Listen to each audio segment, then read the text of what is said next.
সারা দিন রোজা রাখার পর মাগরিবের আজান কানে আসতেই যখন প্রথম এক ঢোক পানি গলার তৃষ্ণা মেটায়, সুবহান আল্লাহ, কেমন একটা অদ্ভুত শান্তি পুরো শরীরে ছড়িয়ে পড়ে, তাই না?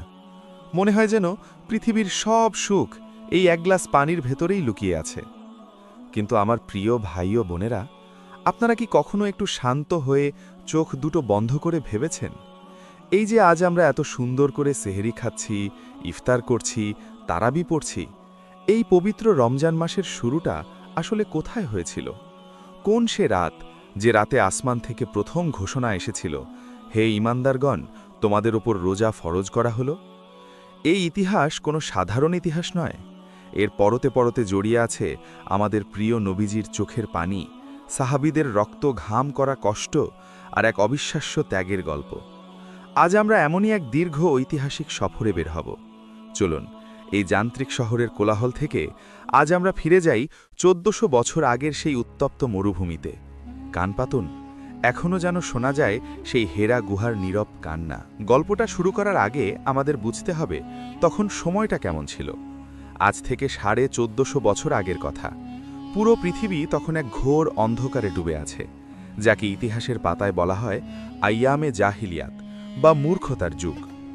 মানুষ তখন স্রষ্টাকে ভুলে গেছে, নিজের হাতে কাদামাটি আর কাঠ দিয়ে পুতুল বানাচ্ছে, আর সেই নিজ হাতে বানানো পুতুলের সামনেই মাথা নত করে কাঁদছে। একটু ভেবে দেখুন তো, যে পবিত্র কাবা ঘর হজরত ইব্রাহিম আলাহিসাল্লাম নিজ হাতে বানিয়েছিলেন এক আল্লাহর ইবাদতের জন্য, সেই কাবার ভেতরে আর ছাদে তখন ৩৬০টা মূর্তির মেলা। চারদিকে শুধু হানাহানি, মারামারি আর রক্তের নেশা। সবচেয়ে হৃদয় বিদারক ব্যাপার কি ছিল জানেন? কোনো ঘরে যদি ফুটফুটে একটা কন্যা সন্তান জন্ম নিত, বাবা তার মুখটা কালো করে ফেলত, আর রাতের অন্ধকারে সেই ছোট্ট অবুঝ নিষ্পাপ মেয়েটিকে জীবন্ত কবর দিয়ে আসত মরুভূমির উত্তপ্ত বালুর নিচে। পৃথিবী যেন পাপে পাপে ভারী হয়ে উঠেছিল। আকাশ থেকে ফেরেশতারা হয়তো এই নির্মমতা দেখে নীরবে কাঁদতেন। ঠিক এমন একটা দম বন্ধ করার সময়ে মক্কার এক কোণে একজন মানুষের হৃদয় খুব ঝটফট করছিল। চারপাশের এই অন্যায়, এই জুলুম তার একদম ভালো লাগত না। তিনি আর কেউ নন, তিনি হলেন সমগ্র সৃষ্টির সেরা মানব, আমাদের প্রাণের স্পন্দন, হযরত মুহাম্মদ সাল্লাল্লাহু আলাইহি ওয়াসাল্লাম। নবীজির বয়স তখন ৪০-এর কাছাকাছি। মক্কার আনন্দ ফুর্তি, মেলা, গানবাজনা এসব তাকে একটুও টানত না। তার মনের ভেতরে সারাক্ষণ একটা হাহাকার, কোথা থেকে এলাম আমরা? কে বানিয়েছে এই বিশাল আকাশ, এই সূর্য, এই পাহাড়? কেন মানুষ এত জালিম হয়ে গেল? মনের এই অস্থিরতা কাটাতে নবীজি সাল্লাল্লাহু আলাইহি ওয়াসাল্লাম মক্কার লোকালয় ছেড়ে দূরে চলে যেতে শুরু করলেন। মক্কা শহর থেকে বেশ দূরে অনেক উঁচুতে একটা পাহাড়, নাম জাবালে নূর, আলোর পাহাড়। সেই পাহাড়ের চূড়ায় ছোট্ট একটা গুহা, হেরা গুহা। একটু কল্পনা করুন তো ভাই বোনেরা, দিনের বেলা মরুভূমির সূর্য যেন আগুন ঢালে, আর রাতে হাড় কাঁপানো শীত। সেই ভয়ঙ্কর নির্জন গুহায় তিনি দিনের পর দিন, রাতের পর রাত একা কাটিয়ে দিতেন। সাথে নিতেন সামান্য একটু ছাতু আর পানি। বাইরের পৃথিবী থেকে নিজেকে একদম গুটিয়ে ফেলেছিলেন। সুবহানাল্লাহ, একবার খেয়াল করে দেখুন তো, এই যে দিনের পর দিন খাবার থেকে দূরে থাকা, পানীয় থেকে দূরে থাকা, আর একা একা স্রষ্টার ধ্যানে মগ্ন হওয়া, এটাই কিন্তু ছিল সিয়াম সাধনা বা রোজার প্রথম নীরব প্রস্তুতি।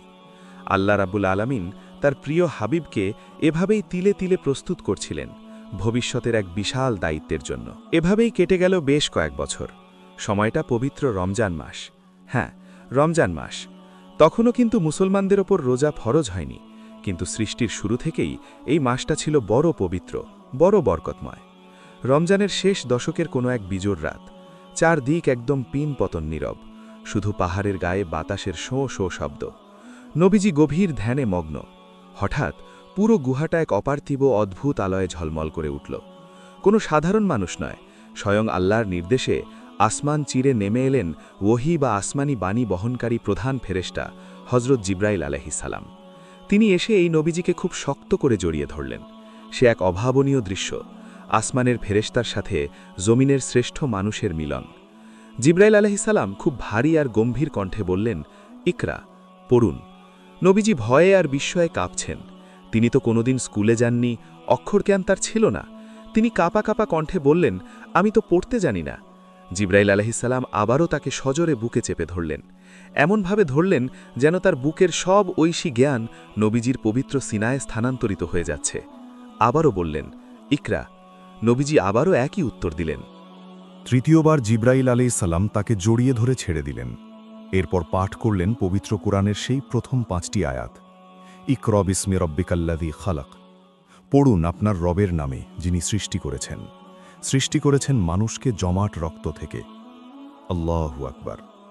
এই সেই রাত, লাইলাতুল কদর, আর এই সেই পবিত্র মাস, রমজান, যে মাসে নাজিল হলো আমাদের পবিত্র কোরআন, আর অন্ধকার পৃথিবীর বুকে চিরকালের জন্য জ্বলে উঠল হেদায়েতের আলো।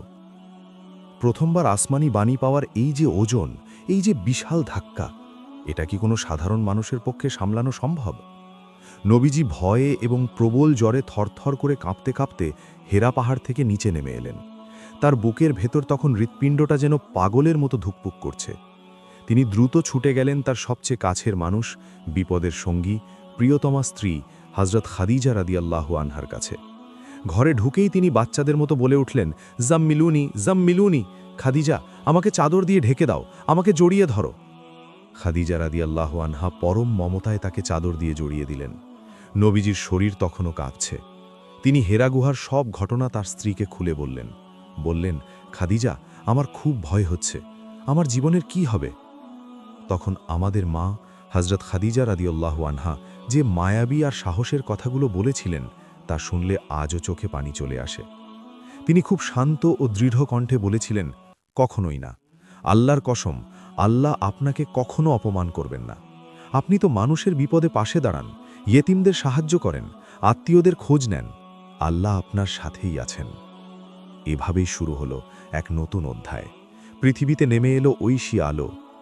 কিন্তু তখনও মুসলমানদের ওপর রোজা রাখা ফরজ হয়নি।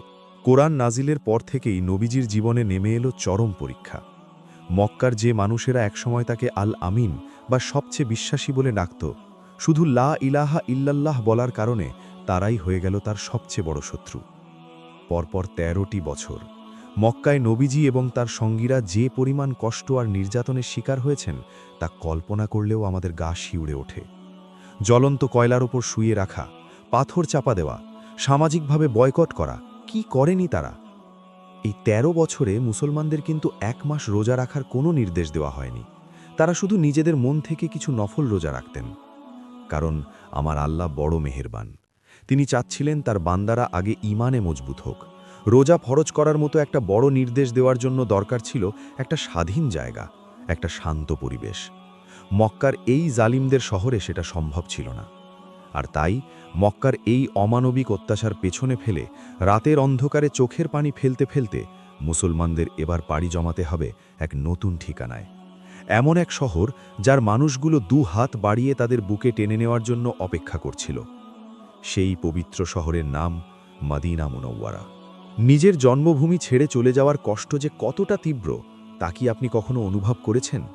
যে মাটিতে আপনার জন্ম, যেখানকার ধুলোবালিতে আপনার শৈশব কেটেছে, সেই চেনা পথঘাটগুলো যখন চিরদিনের মতো পেছনে ফেলে যেতে হয়, বুকের ভেতরটা যেন কেমন দুমড়ে মুছড়ে ওঠে। ঠিক এমন এক পাহাড় সম কষ্ট বুকে নিয়ে রাতের অন্ধকারে মক্কা ছাড়ছিলেন আমাদের প্রিয় নবী সাল্লাল্লাহু আলাইহি ওয়াসাল্লাম এবং তার সাথীরা। মক্কার কাফেরদের অত্যাচার তখন এমন পর্যায়ে পৌঁছেছে যে সেখানে টিকে থাকার আর কোনো উপায় ছিল না। তাই আল্লাহর নির্দেশে শুরু হলো সেই ঐতিহাসিক যাত্রা, হিজরত। মক্কার সীমানা পার হওয়ার সময় নবীজি একবার পেছন ফিরে তাকালেন। পবিত্র কাবার দিকে তাকিয়ে তার 2 চোখ বেয়ে অঝরে পানি পড়ছিল। তিনি দুকরে কেঁদে উঠে বলেছিলেন, হে মক্কা, তুমি আমার কাছে পৃথিবীর সবচেয়ে প্রিয় জায়গা। তোমার মানুষেরা যদি আমাকে তাড়িয়ে না দিত, আমি কসমিন কালেও তোমাকে ছেড়ে যেতাম না। আমার প্রিয় ভাই ও বোনেরা, একটু ভেবে দেখুন তো, এই অশ্রু ভেজা বিদায়ের মধ্য দিয়েই মূলত রোপিত হচ্ছিল এক নতুন ভোরের বীজ। এমন এক ভোর যেখানে মুসলমানরা স্বাধীনভাবে তাদের রবের ইবাদত করতে পারবে, যেখানে তাদের ওপর নাজিল হবে সেই সিয়াম সাধনা বা 1 মাস রোজার সেই ঐতিহাসিক বিধান। মরুভূমির সেই দীর্ঘ ভয়ঙ্কর পথ পাড়ি দিয়ে নবীজি যখন মদিনার কাছাকাছি পৌঁছালেন, তখন চারপাশের বাতাস যেন হঠাৎ করেই বদলে গেল। মক্কার সেই গুমোট দমবন্ধ করা পরিবেশ আর নেই। মদিনার বাতাস অনেক স্নিগ্ধ, অনেক শীতল। মদিনার মানুষ, যাদেরকে আমরা ভালোবেসে আনসার বা সাহায্যকারী বলি, তারা নবীজিকে বরণ করে নেয়ার জন্য অধীর আগ্রহে রাস্তায় দাঁড়িয়েছিলেন। ছোট ছোট ছেলেমেয়েরা খেজুর গাছের পাতায় তাল মিলিয়ে আনন্দে গেয়ে উঠেছিল সেই বিখ্যাত স্বাগতম সঙ্গীত, তালা আল বদ্রু আলাইনা, অর্থাৎ আমাদের মাঝে আজ পূর্ণিমার চাঁদ উদিত হয়েছে। সুবহানাল্লাহ! ভাবুন তো দৃশ্যটা, যে মানুষগুলোকে মক্কায় দিনের পর দিন মারা হয়েছে, রক্ত ঝরানো হয়েছে, মদিনার মানুষগুলো তাদেরকেই পরম মমতায় বুকে টেনে নিল। আনসার সাহাবীরা মুত্তাকিদের মতো বললেন, হে আমাদের মক্কার ভাইয়েরা, আমাদের যা কিছু আছে, বাগান, বাড়ি, সম্পদ, তার অর্ধেক আজ থেকে তোমাদের। এই যে ভালোবাসা, এই যে নিশ্চিন্ত একটা আশ্রয়, এটাই ছিল রোজার মতো একটি কঠিন ইবাদত ফরজ হওয়ার সবচেয়ে বড় পূর্বশর্ত। কারণ পেটে তীব্র ক্ষুধা আর মনে সারাক্ষণ মৃত্যুর ভয় নিয়ে তো আর প্রশান্তির ইবাদত হয় না। আমার আল্লাহ বড়ই কৌশলী। তিনি তার বান্দাদের জন্য আগে একটি শান্তির নীড় তৈরি করে দিলেন। মদিনায় আসার পর শুরু হলো এক নতুন জীবন। নিজেদের হাতে তৈরি হলো ছোট্ট ছিমছাম মসজিদে নাবাবী। কিন্তু আপনাদের হয়তো মনে হতে পারে, মদিনায় আসার সাথে সাথেই বোধহয় মুসলমানদের ওপর রমজানের রোজা ফরজ হয়ে গিয়েছিল। না, তখনও রমজান মাস এলে মানুষ স্বাভাবিক নিয়মেই খাওয়া দাওয়া করত। তবে রোজা রাখার একটা চল কিন্তু আগে থেকেই ছিল। নবীজি যখন মদিনায় এলেন, তিনি দেখলেন মদিনার ইহুদিরা মহররম মাসের 10 তারিখে একটা বিশেষ রোজা রাখছে। তিনি তাদের জিজ্ঞেস করলেন, তোমরা আজ রোজা রাখছ কেন? ইহুদিরা উত্তর দিল, এই দিনে আল্লাহ তাআলা নবী মুসা আলাইহিস সালাম এবং তার অনুসারীদের ফেরাউনের হাত থেকে বাঁচিয়েছিলেন। তাই মুসা আলাইহিস সালাম আল্লাহর শুকরিয়া আদায় করতে এই দিন রোজা রাখতেন। তখন আমাদের দয়াল নবীজি বললেন, মুসা আলাইহিস সালামের ওপর তো তোমাদের চেয়ে আমাদের অধিকার বেশি। এই বলে তিনি মুসলমানদের আশুরার দিন রোজা রাখার নির্দেশ দিলেন। এছাড়াও নবীজি প্রতি আরবি মাসের 13, 14 এবং 15 তারিখ, যাকে আইয়ামে বীজ বলা হয়, এই 3 দিন রোজা রাখতেন।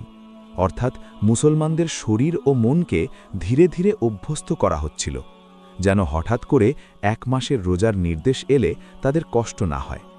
আল্লাহ তার বান্দাদের ওপর একবারে কোনো বোঝা চাপিয়ে দেন না, তিনি অত্যন্ত দয়ালু। এভাবেই কেটে গেল মদিনার প্রথম বছর। দেখতে দেখতে চলে এলো দ্বিতীয় হিজরি সাল। এই দ্বিতীয় হিজরি সালটা ইসলামের ইতিহাসে এক বিশাল পরিবর্তনের বছর।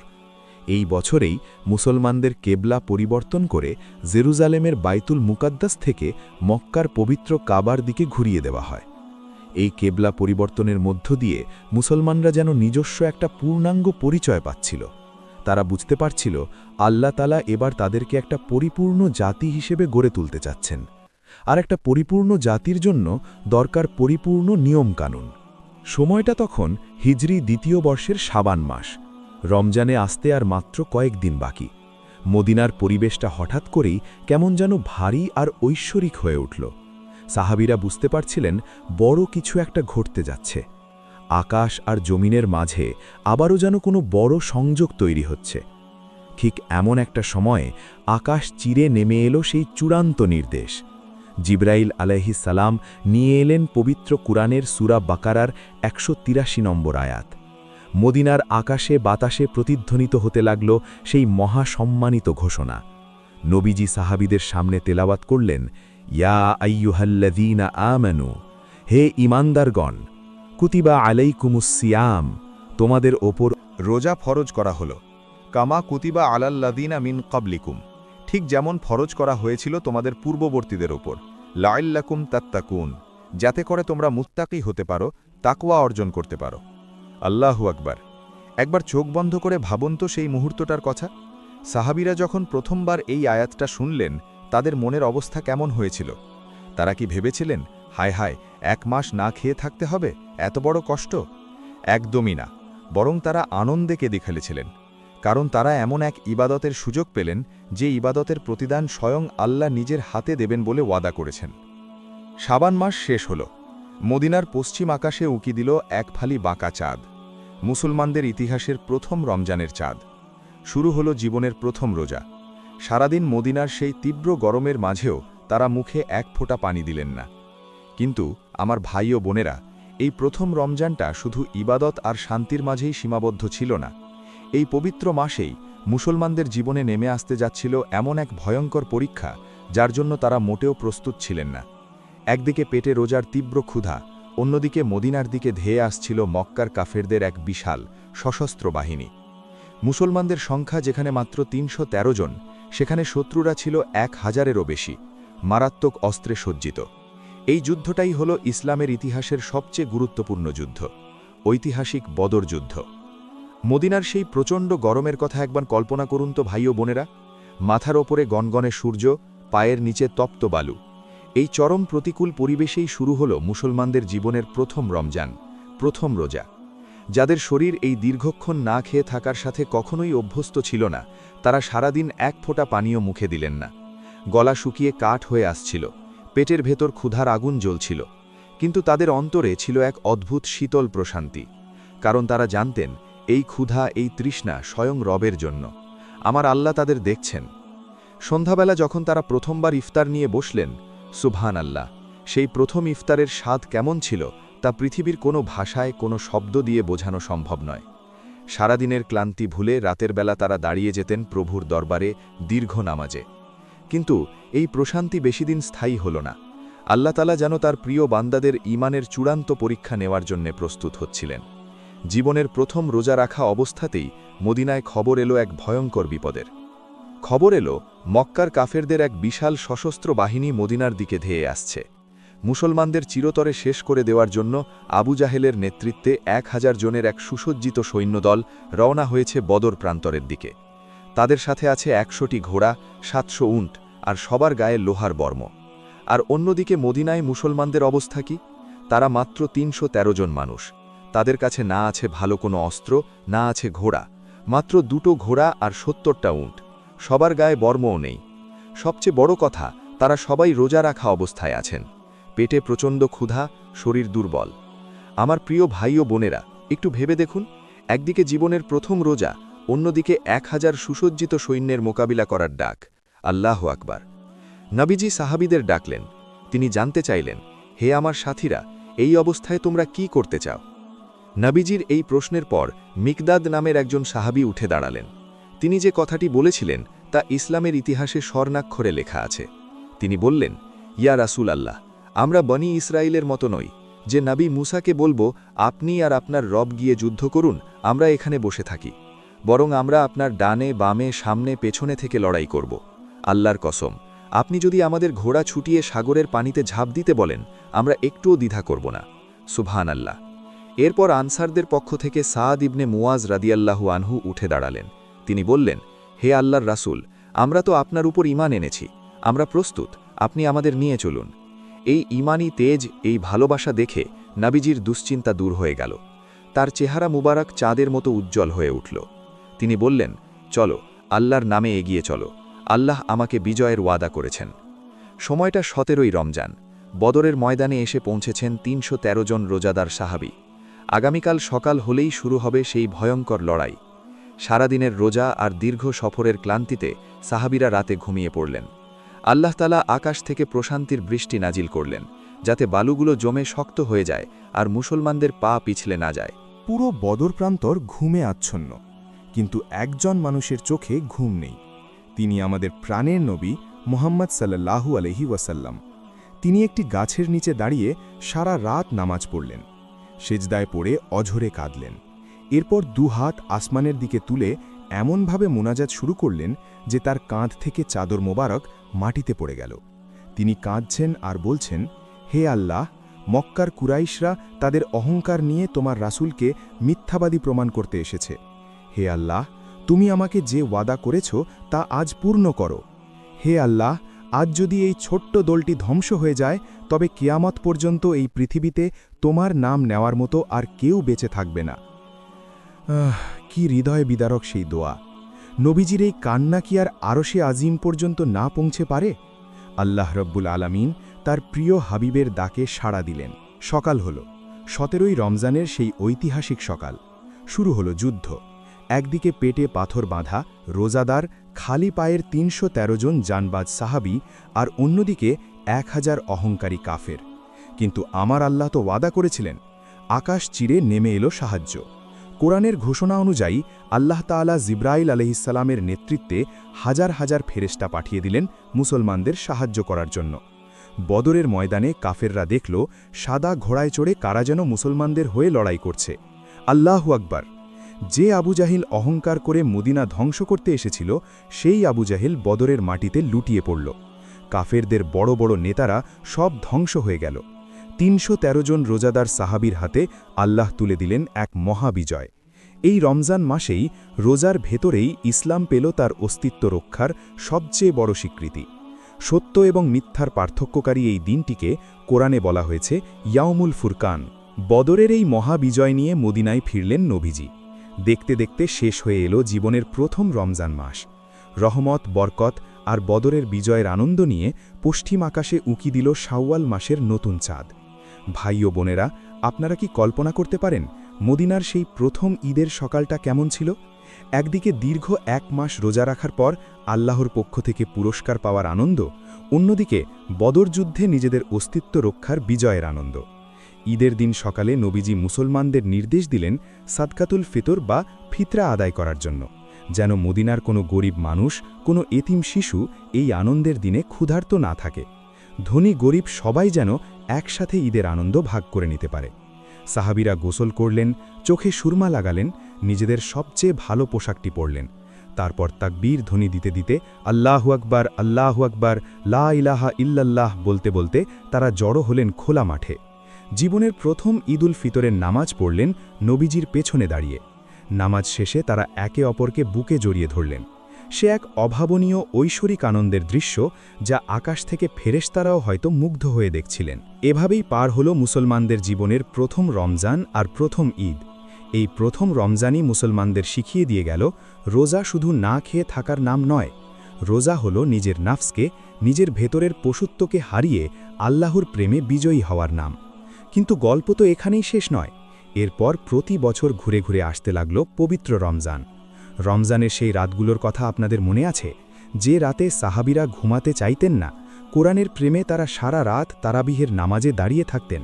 আর সেই রাত লাইলাতুল কদর, যে রাত হাজার মাসের চেয়েও উত্তম। কিভাবে আসলো সেই রাতের ফজিলতের ঘোষণা? আর সবচেয়ে বড় কথা, যে মক্কা থেকে একদিন নবীজিকে কাঁদতে কাঁদতে বের হতে হয়েছিল, সেই মক্কায় কি তিনি আর কোনোদিন ফিরে যেতে পেরেছিলেন? পবিত্র রমজান মাসেই কি ঘটেছিল সেই ঐতিহাসিক মক্কা বিজয়ের ঘটনা? বদরের সেই মহাবিজয় আর প্রথম ঈদের আনন্দের পর মদিনার মুসলমানদের জীবনে রমজান যেন এক নতুন মাত্রা নিয়ে এলো। রোজা শুধু আর দিনের বেলার উপবাস রইল না, রাতের বেলাতেও শুরু হলো এক অপূর্ব ইবাদতের উৎসব। সারাদিন রোজা রাখার পর ক্লান্ত শরীর নিয়ে মানুষ যখন গভীর ঘুমে আচ্ছন্ন, তখন আমাদের প্রিয় নবীজি রাতের অন্ধকারে দাঁড়িয়ে যেতেন প্রভুর দরবারে। তিনি এত দীর্ঘ সময় ধরে নামাজ পড়তেন যে তার পবিত্র পা মোবারক ফুলে যেত। একদিন রমজানের রাতে নবীজি মসজিদে নববীতে নামাজ পড়ছেন। কয়েকজন সাহাবী দেখলেন নবীজি কোরআন তেলাওয়াত করছেন। তারা মুগ্ধ হয়ে নবীজির পেছনে এসে দাঁড়িয়ে গেলেন। পরের দিন এই খবর পুরো মদিনায় ছড়িয়ে পড়ল। দ্বিতীয় রাতে মানুষের সংখ্যা আরও বাড়ল। তৃতীয় রাতে মসজিদে নববী কানায় কানায় পূর্ণ হয়ে গেল। সবাই নবীজির পেছনে দাঁড়িয়ে রমজানের রাতের এই বিশেষ নামাজ আদায় করলেন। কিন্তু চতুর্থ রাতে এক অদ্ভুত ঘটনা ঘটল। মসজিদ মানুষে ভরপুর, সবাই নবীজির অপেক্ষায় দাঁড়িয়ে আছেন, কিন্তু নবীজি নিজের হুজরা মুবারক থেকে আর বের হলেন না। সাহাবীরা সারা রাত অপেক্ষা করলেন। ফজর হলে নবীজি বাইরে এলেন। সাহাবীরা জিজ্ঞেস করলেন, ইয়া রাসূলাল্লাহ, আমরা তো সারা রাত আপনার অপেক্ষায় ছিলাম। তখন আমাদের দয়াল নবীজি যে উত্তর দিয়েছিলেন তা শুনলে আপনার প্রতি ভালোবাসায় আপনার মাথা নত হয়ে আসবে। তিনি বললেন, আমি জানতাম তোমরা আমার অপেক্ষায় ছিলে, কিন্তু আমি ভয়ে বের হইনি। আমার ভয় হচ্ছিল, আমি যদি এভাবেই প্রতিদিন এই নামাজ পড়াই, তাহলে আমার আল্লাহ হয়তো এই রাতের নামাজটাকেও তোমাদের ওপর ফরজ করে দেবেন, আর তখন আমার উম্মত এই কষ্ট সহ্য করতে পারবে না। সুবহান আল্লাহ! একবার ভেবে দেখুন উম্মতের প্রতি নবীজির কত দরদ। এই বিশেষ নামাজটি হল আজকের তারাবিহ, যা নবীজির যুগে শুরু হলেও পরবর্তীতে খলিফা হজরত ওমর রাদিয়াল্লাহু আনহুয়ের যুগে জামাতের সাথে পড়ার এই সুন্দর নিয়মটি পুরোপুরি চালু হয়। রমজানের রাতগুলো কোরআনের সুরে সুরে এভাবেই জীবন্ত হয়ে ওঠে। এভাবেই মদিনায় রমজান আসত আর সাহাবীরা ইবাদতে মশগুল থাকতেন। কিন্তু একদিন নবীজি খুব চিন্তিত হয়ে পড়লেন। তিনি সাহাবীদের বনি ইসরায়েলের এক বীর মুজাহিদের গল্প শোনালেন, যিনি 1000 মাস ধরে আল্লাহর রাস্তায় ইবাদত ও জিহাদ করেছিলেন। এই কথা শুনে সাহাবীদের মন খুব খারাপ হয়ে গেল। তারা ভাবতে লাগলেন, আমাদের বয়স তো মাত্র 60-70 বছর, আমরা তো চাইলেও আগের যুগের মানুষদের মতো 1000 মাস বা শত শত বছর ধরে ইবাদত করতে পারব না। তাহলে আমরা কিভাবে আল্লাহর কাছে তাদের চেয়ে বেশি প্রিয় হব?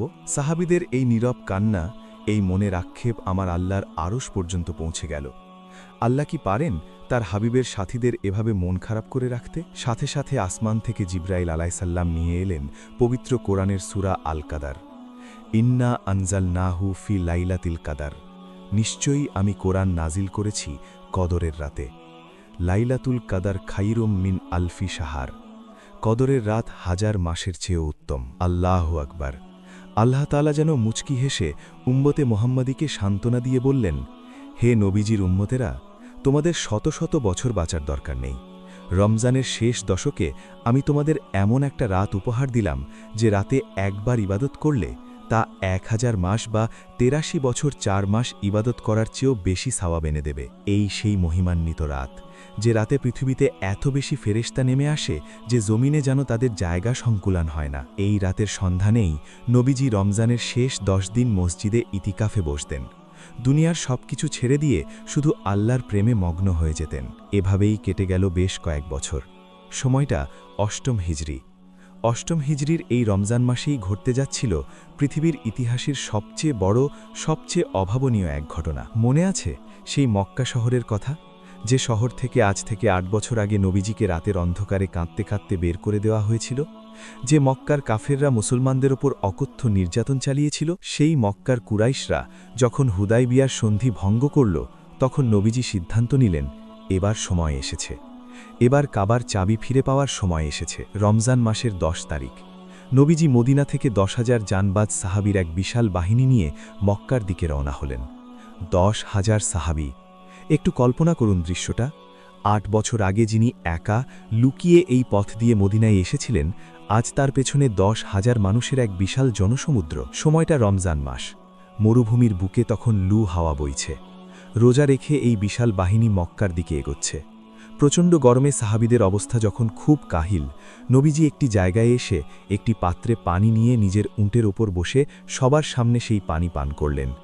তিনি তার সাথীদের কষ্ট দূর করার জন্য সফরের রোজা ভেঙে ফেললেন এবং সবাইকে রোজা ভাঙার নির্দেশ দিলেন, কারণ আল্লাহ তো চান না তার বান্দারা ইবাদত করতে গিয়ে কষ্ট পাক। রমজানের 20 তারিখ মক্কার খুব কাছাকাছি মার জুজ জাহরান নামক জায়গায় এসে নবীজির বাহিনী তাঁবু ফেলল।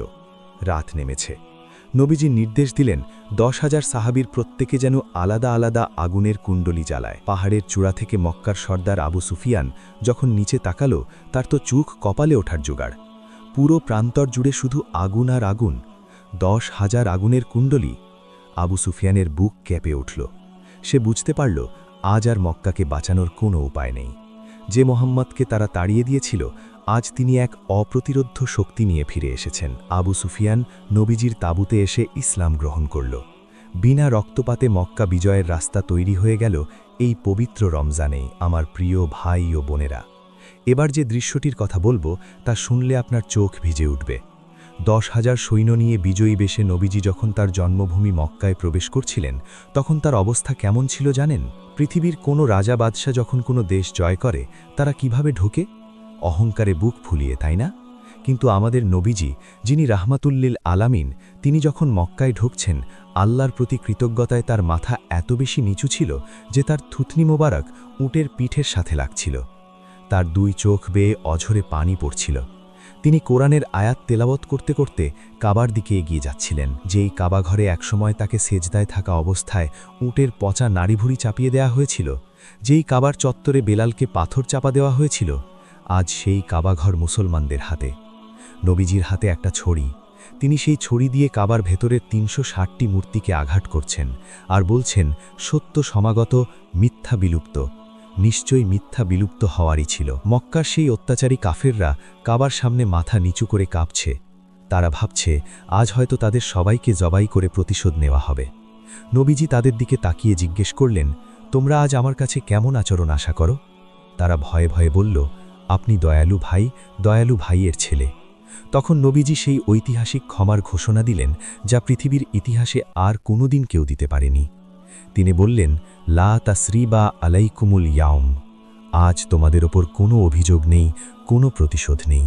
যাও, আজ তোমরা সবাই মুক্ত। আল্লাহু আকবার। যে বেলালকে একসময় মক্কার বালুতে টেনে হিচড়ে নির্যাতন করা হতো, আজ নবীজির নির্দেশে সেই কালো মানুষটি পবিত্র কাবার ছাদে উঠে আজান দিচ্ছেন। আল্লাহু আকবার, আল্লাহু আকবার। সেই আজানের ধ্বনিতে মক্কার আকাশ বাতাস পবিত্র হয়ে উঠল। এই রমজান মাসেই মক্কা বিজয় হল, কাবাঘর চিরদিনের জন্য শিরক মুক্ত হল, ইসলাম পূর্ণতা পেল।